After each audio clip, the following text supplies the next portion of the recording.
విద్యను అమ్మకానికి పెట్టారా? విద్య అంటే ఒకప్పుడు సేవ, ఇప్పుడు అది సైలెంట్ గానో వైలెంట్ గానో ఒక పెద్ద బిజినెస్ గా మారిపోయింది. స్కూల్ అంటే ఒకప్పుడు పిల్లల భవిష్యత్తు, ఇప్పుడు చాలా చోట్ల అది తల్లిదండ్రుల జేబులోకి దూరిపోయిన ఒక బిల్లు. ప్రశ్న ఒకటే, పిల్లలకు చదువు అమ్ముతున్నారా లేక తల్లిదండ్రులకు భయాన్ని అమ్ముతున్నారా? తెలంగాణలో ప్రైవేట్ స్కూల్ ఫీజుల కథ చిన్న విషయం ఏమీ కాదు. మెట్రో ఇండియా కథనం చెప్తున్న అంచనాల ప్రకారం తెలంగాణలో స్కూల్ ఫీజుల మార్కెట్ ఏటా దాదాపు 15,000 కోట్ల రూపాయల వరకు ఉందని ఒక అంచనా. 15,000 కోట్ల, ఇది చిన్న వ్యాపారం ఏమీ కాదు. ఇదొక పెద్ద ఎడ్యుకేషన్ ఇండస్ట్రీ. ఇక్కడ ఫీజు ఒకటి, డొనేషన్ ఒకటి, బుక్స్ మరొకటి, యూనిఫామ్ ఇంకోటి, బ్యాగ్ మరొకటి, బస్ ఫీజు ఇంకోటి, యాక్టివిటీ ఫీజు అంటూ ఇంకోటి, స్మార్ట్ క్లాస్ ఫీజు అంటూ మరొకటి. పేర్లు మారుతున్నాయి, వసూళ్లు మాత్రం సేమ్ అలాగే కొనసాగుతున్నాయి. హైదరాబాద్ లో కొన్ని కార్పొరేట్ స్కూల్స్ 1 లక్ష నుంచి 2 లక్షల వరకు డొనేషన్లు తీసుకుంటున్నాయన్న ఆరోపణలు ఉన్నాయి. మాదాపూర్, కొండాపూర్ లాంటి ప్రాంతాల్లో నర్సరీ, ఎల్కేజీ అడ్మిషన్ కూడా దాదాపు 2 లక్షల వరకు వెళ్తోందని రిపోర్ట్స్ చెప్తున్నాయి.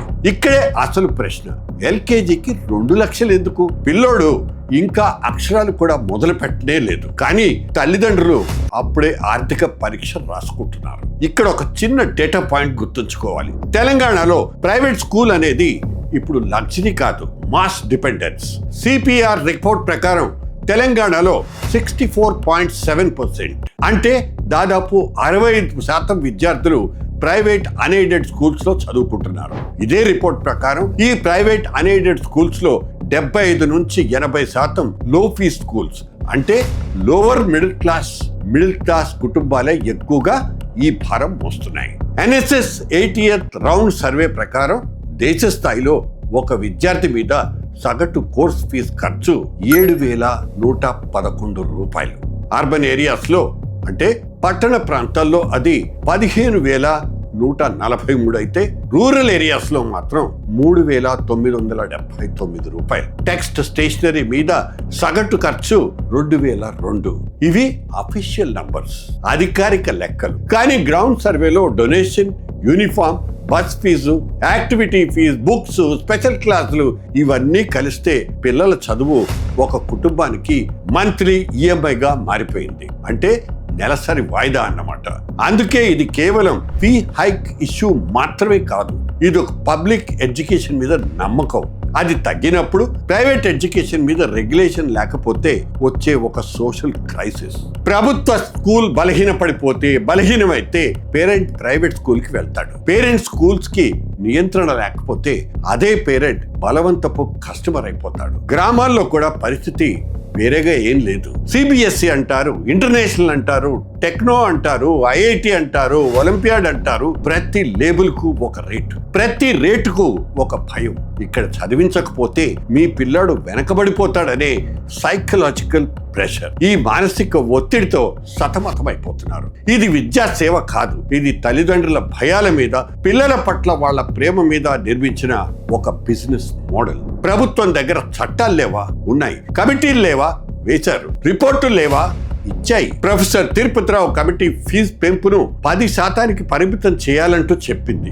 దానికంటే ఎక్కువ పెంచాలంటే ప్రభుత్వ అనుమతి అవసరమని, తప్పనిసరిని కూడా సిఫార్సు చేసింది. కానీ ఆ రిపోర్ట్ మాత్రం అమలు కాలేదు. తర్వాత మంత్రుల కమిటీ, ఆ తర్వాత ఎడ్యుకేషన్ కమిషన్, ఆ తర్వాత కొత్త బిల్లు డ్రాఫ్ట్, ఇప్పుడు మళ్ళీ మరో పాలసీ కమిటీ. అంటే కమిటీ మీద కమిటీ, రిపోర్ట్ మీద రిపోర్ట్, కానీ స్కూలు గేటు దగ్గర తల్లిదండ్రులకు రక్షణ మాత్రం కరువైంది. లేదు, ఇది పరిపాలనా వైఫల్యమా లేకపోతే ఉద్దేశపూర్వక మౌనమా? ప్రభుత్వ ఉత్తర్వులున్నాయి అంటారు. ఫీజు కమిటీల్లో స్కూల్ మేనేజ్మెంట్, ప్రిన్సిపల్, తల్లిదండ్రులు, విద్యార్థుల ప్రతినిధులు ఉండాలని చెప్తారు. ఫీజులో 5% మాత్రమే మేనేజ్మెంట్ సర్ప్లస్ గా ఉంచుకోవాలని చెప్తారు. స్కూల్ ఫీజు స్ట్రక్చర్ ను బయట బోర్డు మీద పెట్టాలని చెప్తారు. కానీ ఎక్కడ అమలవుతోంది? చట్టం పుస్తకంలోనే ఉంది, కష్టం మాత్రం తల్లిదండ్రుల కడుపులో ఉంది. ఇంకో ముఖ్యమైన విషయం, రైట్ టు ఎడ్యుకేషన్ చట్టం ప్రకారం ఆర్థికంగా బలహీన వర్గాల పిల్లలకు 25%, 25% సీట్లు రిజర్వ్ చేయాలి. అది నిజంగా అమలవుతోందా? ఎన్ని ప్రైవేట్ స్కూల్స్ ఆ డేటాను పారదర్శకంగా ట్రాన్స్పరెంట్ గా చూపిస్తున్నాయి. ఎంతమంది పిల్లలు నిజంగా లాభపడుతున్నారు? స్కూలు యాజమాన్యాలకు ఒక మాట చెప్పి తీరాల్సిందే. స్కూల్ నడపటం తప్పు కాదు, లాభం చూడటం కూడా పూర్తిగా తప్పు కాదు. కానీ పిల్లల భవిష్యత్తును బందీగా పెట్టి లాభం చూడటం మాత్రం తప్పు. తల్లిదండ్రుల ప్రేమను దోచుకోవటం ఇంకా పెద్ద తప్పు. మిడిల్ క్లాస్ను ఈఎంఐ బానిసలుగా చూడటం తప్పు. ప్రభుత్వానికి ఒకే ఒక సూటి ప్రశ్న: మీరు ఫీజుల మీద చట్టం తీసుకురాలేకపోతే కమిటీలు ఎందుకు? కమిటీలుంటే వాటి అమలు ఎందుకు లేదు? అమలు చేయలేకపోతే తల్లిదండ్రులకు రక్షణ ఎవరు? ఏది? విద్య అనేది ఒక హక్కు, అది వేలం వేయబడే వస్తువు మాత్రం కాదు. స్కూల్ ఒక సేవా సంస్థ కావాలి, ఫైనాన్స్ కంపెనీలా మారకూడదు. ఈరోజు ఒక తండ్రి తన పిల్లోడే అడ్మిషన్ కోసం అప్పు చేస్తే అది అతని వ్యక్తిగత సమస్య కాదు, అది రాష్ట్ర సమస్య, అది పాలసీ ఫెయిల్యూర్, అది సమాజం ఎదుర్కొంటున్న ఒక నిశ్శబ్ద సంక్షోభం. ఫీజు నియంత్రణ చట్టం లేకపోతే వెంటనే తీసుకురావాలి. ప్రతి స్కూల్ ఫీజు వివరాలు పబ్లిక్ డొమైన్ లో పెట్టాలి. డొనేషన్ల మీద కఠినమైన చర్యలు ఉండాలి. బుక్స్, యూనిఫామ్స్ ఒకే షాప్ లో కొనాలనే బలవంతం ఆపాలి. పేరెంట్ కమిటీస్ కి నిజమైన అధికారాలు ఇవ్వాలి. ఆర్టీఈ సీట్ల మీద ప్రతి సంవత్సరం ఆడిట్ ఉండాల్సిందే. లేకపోతే రేపు చదువు 2 రకాలవుతుంది. డబ్బున్న వాళ్ళ పిల్లలకు ఒక విద్య, డబ్బు లేని వాళ్ళ పిల్లలకు ఇంకో విద్య. ఇది సమాజానికి ప్రమాదం, ఇది ప్రజాస్వామ్యానికి ప్రమాదం, ఇది భవిష్యత్తుకే ప్రమాదం. చివరిగా ఒకే ఒక ప్రశ్న ఇదే: తెలంగాణలో విద్య అమ్మకానికి పెట్టారా? లేకపోతే ప్రభుత్వం ఇంకా చూస్తూనే ఉందా?